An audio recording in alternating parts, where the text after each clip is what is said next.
بسم اللہ الرحمن الرحیم۔ السلام علیکم سامعین و ناظرین، میں اقبال شاہ ایڈوکیٹ نظام پور لیگل کلینک میں آپ کی خدمت میں حاضر ہوں۔ کلاس نمبر 177 یعنی 177 میں ایک نئے ٹاپک کے ساتھ، اور آج کا جو ہمارا ٹاپک ہے وہ فیملی کیسز کے حوالے سے، فیملی لاء کے حوالے سے ہیں، اور یہ بھی ایک تجرباتی میں کیس کے حوالے سے آپ سے ڈسکس کرنا چاہتا ہوں، جو کہ آج کل زیادہ تر وکلاء حضرات یا کورٹوں میں جب ہم پیش ہوتے ہیں تو ایسی فیملی کیسز میں ایسی تجربات سے ہمارا سامنا کرنا پڑتا ہے۔ ہم اس کے ساتھ جو ہے آج کل ہمارے ساتھ زیادہ یہ تجربات جو ہے وہ پیش آتے ہیں۔ تو سب سے پہلے ہم فیملی سوٹ کے حوالے سے کرتے ہیں کہ فیملی سوٹ جب ہم وہ کرتے ہیں، سبمٹ کرتے ہیں، تو یا تو وہ خلا کے حوالے سے ہوگا، مینٹیننس ہوگا، اور وہ ڈاور اماؤنٹ ہوگا، ڈاوری آرٹیکلز، ٹھیک ہے۔ اسی میں آگے جائیں گے تو جسٹیشن آف میرج ہو سکتا ہے۔ اسی طریقے سے وہ اگر پھر WS میں اچھا، اسی طرح کنجوگل رائٹس ہوتا ہے، اور پھر جو یہ تمام کیسز فائل ہوتے ہیں تو پھر اسی میں WS آتا ہے، ٹھیک ہے۔ WS میں اور اس کے بعد WS کے بعد جو ہے وہ پھر پری ٹرائل ہوتا ہے، پری ٹرائل کے بعد پروپوزڈ ایشو اور پھر ایشو فریم ہوتے ہیں۔ میں یہاں تک یہ بات کرتا ہوں اور اسی پہ بات کو کنکلوڈ کرتا ہوں ڈیٹیل کے ساتھ۔ اب جب 2002 سے پہلے، جب امینڈمنٹ 2002 میں آئی ہے، اس سے پہلے یہ تمام سوٹس جو ہے وہ ہم سیپریٹ سوٹ کیا کرتے تھے۔ خلا الگ، مینٹیننس الگ، ڈاور اماؤنٹ الگ، ڈاوری آرٹیکل الگ، کنجوگل رائٹس الگ، جسٹیشن آف میرج الگ، یہ تمام ہم الگ الگ سوٹس فائل کرتے تھے، اور اس کے بعد اگر وہ اکٹھے ہو جاتے تو چلانے کے لیے پھر ہم اس کو کنسولیڈیٹ کرتے تھے۔ لیکن 2002 کے بعد پھر ایسا ہوا کہ اب ہم یہ تمام سوٹ ایک ہی، تمام جو ہمارے گریوانسز ہیں، جو ہمارے مسائل ہیں، وہ تمام ہم ایک ہی سوٹ میں جو ہے، ہمارے جو تمام پرے ہیں وہ تمام ایک ہی سوٹ میں کرتے ہیں، اور اسی طریقے سے جب ہم WS فائل کرتے ہیں تو بھی WS میں ان تمام کے پرے کر سکتے ہیں۔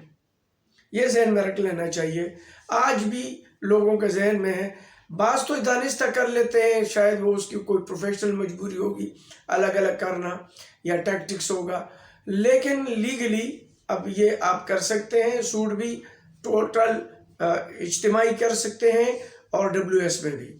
اب ایشو کیا ہے جو اب ہمارے ساتھی ابھی چل بھی رہا ہے، تقریباً سیٹل ہو گیا ہے، لیکن کبھی کبھار ایسا بھی ہوتا ہے کہ اب اس کیس میں ڈیفینڈنٹ کی طرف سے اس کا میں آپ سمجھ بھی جائیں گے، پلینٹف کی طرف سے ایک سوٹ آتا ہے، suit for maintenance, dower amount and dowry articles. اب اس میں نہ سپریشن آف میرج ہے اور نہ خلا ہے، ذہن میں رکھیں، suit for dower amount, dowry articles and maintenance, لیکن کوئی خلا نہیں ہے اور نہ سپریشن آف میرج کا کوئی ہے، ٹھیک ہے، لیکن ڈاوری آرٹیکل مانگ رہی ہے، ڈاور مانگ رہے، مینٹیننس مانگ رہے۔ اب WS میں ہم آتے ہیں ڈیفینڈنٹ کی طرف سے، تو لازمی بات ہے پہلے تو ہم ان سب چیزوں کو پریلیمنری ڈینائی کر لیتے ہیں، اور اس کے بعد یہ تمام چیزیں چونکہ بیچ میں نے جو پروسیس ایشو کا ہوا وہ تو ہونا ہے، وہ تو انڈرسٹوڈ ہے کہ ادر سائڈ کو پروسیس جائیں گے، وہ تواتر سے جائیں گے، وہ الٹرنیٹ جو ہمارے پاس ہوتے ہیں، الٹرنیٹ موڈ ہے، پبلیکیشن تک، پیسٹنگ تک، وہ سب ہو جاتے ہیں۔ اس کے بعد جب WS آتی ہے تو ہم WS میں پھر ضروری نہیں ہے کہ ہم الگ الگ سوٹ فائل کریں، اسی WS میں ہم جس طریقے سے ہم ڈیفینڈ کرتے ہیں ڈاور اماؤنٹ کو، ڈاوری آرٹیکلز کو اور مینٹیننس کو، ویسے بھی تو اگر دیکھا جائے تو ویسے اس پہ کوئی قدغن نہیں ہے کہ ڈاوری آرٹیکل مانگ نہیں سکتے، لیکن ڈاوری آرٹیکل اس وقت مانگے جاتے ہیں جب خلا ہو جائے سپریشن ہو جائے. اگر آپ کی پرے سپریشن اور خلا کی ہے نہیں تو ڈاوری آرٹیکل کا پہلے مانگنا یہ منطقی اور قانونی طور پر بھی ویسے بھی اخلاقی طور پر بھی یہ کوئی بنتا نہیں ہے. لیکن اگر مانگا گیا ہے بھی تو آپ اس کے جواب دے سکتے ہیں. لازم بات ہے وہ بھی لسٹ دیں گے, آپ اپنے طرف سے لسٹ دیں گے. ضروری نہیں ہے کہ انہوں نے جو لسٹ دیا وہ ٹھیک ہے, یہ بھی ضروری نہیں ہے آپ نے جو لسٹ دیا, کمی بیشی دونوں طرف سے ہوتی ہیں. اور پھر جب آپ WS دیتے ہیں تو آپ ساتھ میں کنجوگل رائٹس کا ضروری نہیں ہے کہ آپ الگ سوٹ فائل کریں, نہیں, آپ کنجوگل رائٹس کی بھی پرے اسی میں کر سکتے ہیں. اب اگر جب پری ٹرائل ہوتا ہے تو جیسے خلا کا سپریشن کا ہوتا ہے تو وہ خلا گرانٹ کر دیا جاتا ہے, اور ڈاور اماؤنٹ, ڈاوری آرٹیکلز اور مینٹیننس کے لیے جو ہے وہ ایشوز فریم ہوتے ہیں, پروپوز ایشو مانگے جاتے ہیں اور ایشو فریمڈ ہوتے ہیں. اس کے بعد اس پہ کیس چلتا ہے. ہاں, اگر پری ٹرائل کے دوران یہ تمام مسائل حل ہو جائے تو پھر کلیکٹیولی جو ہے وہ ججمنٹ اور ڈگری آ جاتی ہے. لیکن اگر یہ ایشو خلا کے حد تک لازمات نہیں جانا چاہتے ہیں تو وہ ختم ہو جائے گا, اس کے بعد اور پہ کیس چلے گا. اب ہمارے والے جو اس کیس میں جو ایشو ہوا ہے, یہ جب پری ٹرائل ہو رہا تھا تو ہم نے WS میں کنجوگل رائٹس کی پرے کی. اس میں ہم نے پیرا 6, پیرا 10, پیرا 12 اور پرے میں بھی اس کا ذکر کیا کہ جو ڈیفینڈنٹ ہے وہ ابھی بھی پلینٹف کو چاہتا ہے اور اس کو جوائن چاہتا ہے کہ وہ اس کو جوائن کرے as a legal wedded wife according to the injunction of Islam. اور وہ چاہتی بھی ہے لیکن شاید اس کی کے بھائی یا والدین کی پریشر کی وجہ سے وہ بیٹھی ہوئی ہے. اب جب پری ٹرائل آتا ہے تو لازم ہم نے پہلے بھی بتا بھی دیا کورٹ میں کہ ہمارے کنجوگل رائٹس کی پرے ہے, لیکن شاید کام کی برڈن کی وجہ سے یا جو بھی ہے تو پریزائڈنگ افسر جو تھا, جج صاحب جو تھے, وہ اس چیز کو شاید نہیں دیکھ پائے. پری ٹرائل تو فیل ہو گیا, بتا دیا کہ اب ایشو پہ چلا جائے گا. تو میں یہ سمجھ گیا کہ شاید ان لوگوں نے وہ کنجوگل رائٹس, لازمی بات ہے جب فیل ہو گیا نہیں جانا چاہ رہی تو کنجوگل رائٹس کی ڈگری میری بنتی ہے, اور ساتھ میں جو ڈاور اماؤنٹ, ڈاور آرٹیکل, مینٹیننس ہے اس پہ ایشوز جو ہے وہ فریم ہوں گے. اور کنجوگل رائٹس یا اگر وہ نہیں بھی گرانٹ کیا تو کنجوگل رائٹس کی پرے تو کم از کم ہونی چاہیے. وہ ایشو تو ضرور سیٹل کرنی چاہیے تاکہ آگے جب چلے گا تو کیا کنجوگل رائٹس کی موجودگی میں یہ سب چیزیں مانگ سکتی ہے کہ نہیں. وہ جب ہم ایویڈنس پہ آئے, لازمی بات ہے کیس ایویڈنس پہ گیا تو دیکھا گیا کہ ایشوز جو ہیں وہ کنجوگل رائٹس کی ایشو ہے ہی نہیں, فریم ہی نہیں ہے. تو میں نے کورٹ میں یہ ایشو فریم وہ اسی کے حوالے سے ایشو اٹھایا, یہ ریز کیا. تو شاید ایک تو پریزائڈنگ افسر اکثر نئے بھی ہوتے ہیں, یا پھر آج کل ہماری بدقسمت یہ بھی ہے کہ پہلے 3 سال کی پریکٹس کا ہونا ضروری ہوا کرتا تھا. تو جو بھی پریزائڈنگ افسر یا سول جج جے ایم آ جاتے تھے تو وہ 3 سال کا تجربہ رکھتے تھے, پریکٹیشنر ہوتے تھے. لیکن چونکہ کچھ عرصہ سے بس صرف جو ہے وہ انرولمنٹ کافی ہے تو اس پہ وہ بھی آ جاتے ہیں جنہوں نے کوئی پریکٹس نہیں ہوتا ہے اور آ کے سیٹ پہ بیٹھ جاتے ہیں, تو لازمی بات ہے ان کے لیے دشواری ہوتی ہے. میں ان کی ایبیلٹی چیلنج نہیں کر رہا, لیکن پریکٹس از پریکٹس. لازمی بات ہے وہ جب جج بنے ایبیلٹی پہ ہی بنے ہیں, میرٹ پہ بنے ہیں, لیکن جب تک آپ کا پریکٹس نہیں ہوتا ہے تو practice is something else rather than education knowledge. اب نالج رکھنا الگ چیز ہے اور تجربہ یا پروسیجر کا تجربہ الگ چیز ہے. اگر آپ کو پروسیجر کا تجربہ نہیں ہے تو وہ بھی حاصل کرنا ہوتا ہے. جب تک آپ کے پاس پروسیجر نہیں ہوتا تو آپ پرفیکٹ نہیں ہو سکتے, جس سے کہتے ہیں کہ practice makes a man perfect. تو یہاں پر بات یہ آئی کہ تو مجھے بتایا گیا کہ آپ کی پرے کدھر ہے. میں نے کہا میں نے تو پری ٹرائل کے دوران بھی بتایا اور یہ پرے ہے اس میں. تو بتایا گیا کہ آپ اپلیکیشن دیں. ویسے تو کورٹ کو اپنے طور پر بھی کرنا چاہیے, میں نے اپلیکیشن دی along with بولے ایفیڈیوٹ دے دے, ایفیڈیوٹ بھی کر دیا, جو کام پروسیجر ہے دے دی. وہ ادر سائڈ کو نوٹس کیا, پھر بولا وہ CA دیں گے. اب یہ تھوڑا سا پریکٹیکلی بات کرتے ہیں, لیکن اس کو سمجھنے کی جو نقطہ ہے میں یہ سمجھ رہا ہوں. دیکھیں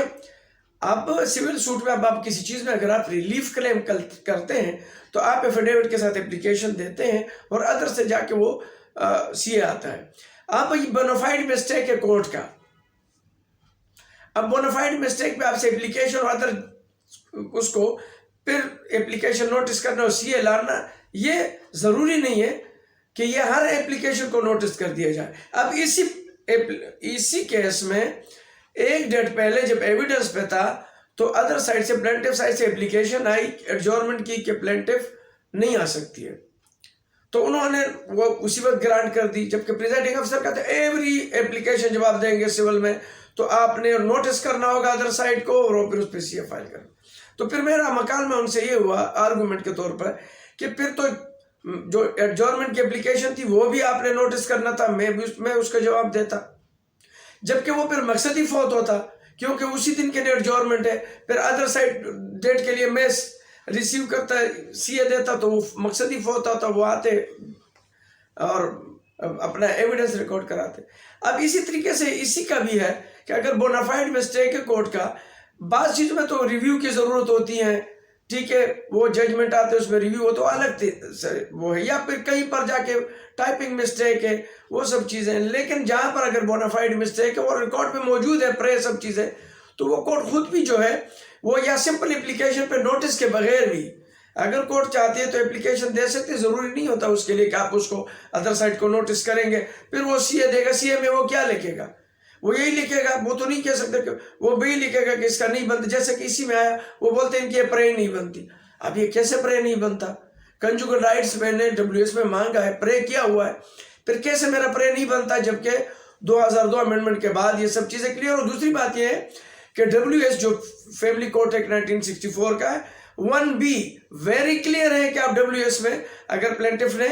کوئی پرے کی ہے تو آپ مینٹیننس کا یا اور تو آپ WS میں اس میں کنجوگل رائٹس کی پرے کر سکتے ہیں۔ تو اب وہ لیگل کیس کہاں سے اس نے لکھا؟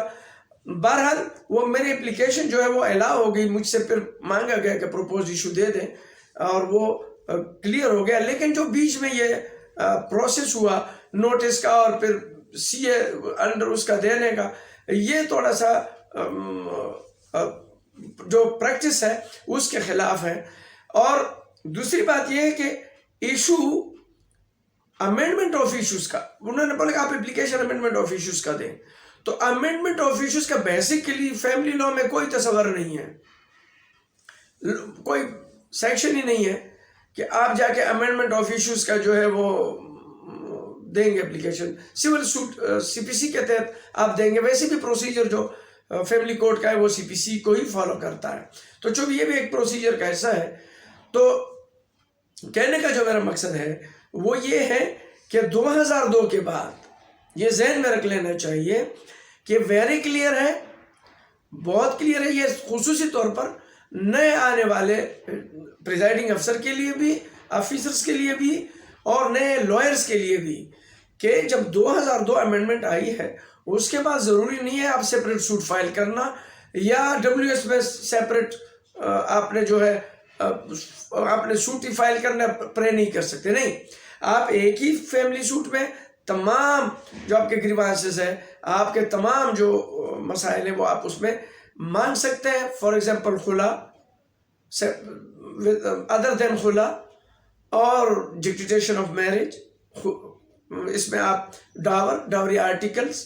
یہ تمام مینٹیننس سے سب آپ مانگ سکتے ہیں۔ اور اسی طریقے سے اور کنجوگل رائٹس بھی آپ WS میں کر سکتے ہیں، اسی طرح کنجوگل رائٹس میں جب WS آتا ہے تو بھی آپ تمام میں پرے کر سکتے ہیں۔ لیکن اگر خدا نخواستہ یہ ذہن میں رکھ لیں جب پری ٹرائل فیل ہوتا ہے تو کنجوگل رائٹس ہو یا خلا کا وہ اسی وقت گرانٹ کر دیا جاتا ہے، دیگر ایشوز پہ ایشوز فریم ہوتے ہیں اور اس پہ کیس چلتا ہے، اور اگر دیگر ایشوز بھی ہوتے ہیں اسی وقت سیٹل ہوتے ہیں تو اسی وقت ججمنٹ اور ڈگری دی جاتی ہے۔ یہ ذہن میں رکھ لینا چاہیے۔ یہ کچھ نکات تھے میرے ذہن میں چونکہ میرے پریکٹس میں آئے، اور یہ ایک ایشو ہے لوگوں کے ساتھ آتا ہے، چونکہ میں ایک تجرباتی طور پر آپ سے بات کرنا چاہ رہا تھا تو میں نے کہا کہ اس پہ بات ہو جائے، اور اسی لیے ہو جائے تاکہ یہ ایک پریکٹیکل چیز ہے اور نئے آنے والے پریزائڈنگ افسر کو بھی پتہ ہو اور نئے جو آنے والے جج وکلاء حضرات ہیں ان کو بھی پتہ ہو۔ ساتھ ساتھ جب ایشوز فریم ہوتے ہیں تو اس کے بعد جو ہے وہ پھر پلینٹف ایویڈنس اور اس کے پلینٹف کے جو گواہان ہوتے ہیں جو اس کو کوربوریٹ کرتے ہیں اس کے ایویڈنس، اور اس کے بعد جو ہے پھر ڈیفینڈنٹ کی ایویڈنس اور اس کے گواہان کی ایویڈنس، اور اس کے بعد سائڈ کلوز دونوں جانب سے، پہلے پلینٹف کی سائڈ کلوز، پھر اس کے بعد ڈیفینڈنٹ کی سائڈ کلوز، اور اس کے بعد ایک پوسٹ ٹرائل ہوتا ہے، پھر پری ٹرائل کی طرح ایک موقع دیا جاتا ہے، اس کے بعد فائنل آرگومنٹ ہوتے ہیں، اور پھر اس کے بعد جو ہے ڈگری اور ججمنٹ پاس ہوتا ہے۔ یہ ایک پروسیجر ہے فیملی کورٹ کا۔ لیکن آنے والے جو لیکچر ہے اس میں فیملی سوٹ میں، یہ جو میں نے اس میں ہم کراس کیسے کریں گے، اس میں ایگزامینیشن ان چیف کیسے ہوگا، اور اس میں ہم کراس کیسے کریں گے، یہ آنے والے میں انشاءاللہ لیکچر میں آپ سے زندگی رہی انشاءاللہ تو آپ کو میں آنے والے کراس میں فیملی کیسز میں، یعنی خلا میں، ادر دین خلا میں، مینٹیننس میں، ڈاور آرٹیکلز میں، کنجوگل رائٹس میں، یا جکٹیشن آف میرج میں آپ کس طرح کراس کر سکتے ہیں، یہ میں آنے والے کلاس میں جو ہے آپ کو بتاؤں گا۔ لیکن جاتے جاتے میں آپ سے ضرور یہ ریکویسٹ کروں گا کہ اگر آپ میرے چینل میں نئے ہیں تو آپ میرے چینل کو لائک کریں، کمنٹس کریں، سبسکرائب کریں، اور بیل آئیکن کو بھی آپ پریس کیا کریں تاکہ میرے آنے والے ویڈیو آپ کو ملتے رہیں۔ آنے والے کلاس تک کے لیے اجازت چاہتا ہوں۔ اللہ حافظ۔